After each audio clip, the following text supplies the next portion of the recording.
তাহলে আপনি যদি কিছু করে থাকেন, তাহলে আপনি কেন আপনার স্বদেশ ছেড়ে ইন্ডিয়া পাড়ি জমালেন?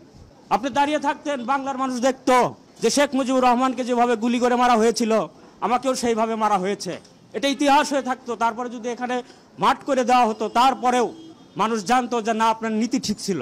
আপনি তো আপনার নীতির থেকে সরে দেশ ছেড়ে পালিয়ে চলে গেছেন নিজের জীবন রক্ষার্থে।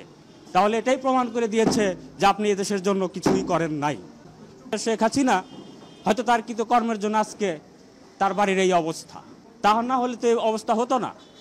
কেন রাষ্ট্রের মানুষ এত ক্ষিপ্ত হবে? নিশ্চয়ই আপনি কাউকে কিছু সেইভাবে করেন নাই।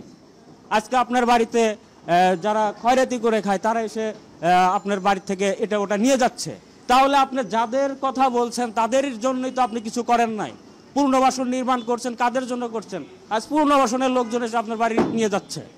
আজ পুনর্বাসনের লোকজন এসে রাস্তার শ্রমিক এসে যারা খেটে খায়, যারা মাঠে খেটে খায়, যারা ঢাকা শহরে খেতে পারে না, শুতে পারে না, থাকার জায়গা নাই, খাওয়ার জায়গা নাই, যারা অনাহার, অত্যাচার, নির্যাতিত মানুষ, তারা এসে আপনার ইট খুলে নিয়ে যেতে যাচ্ছে।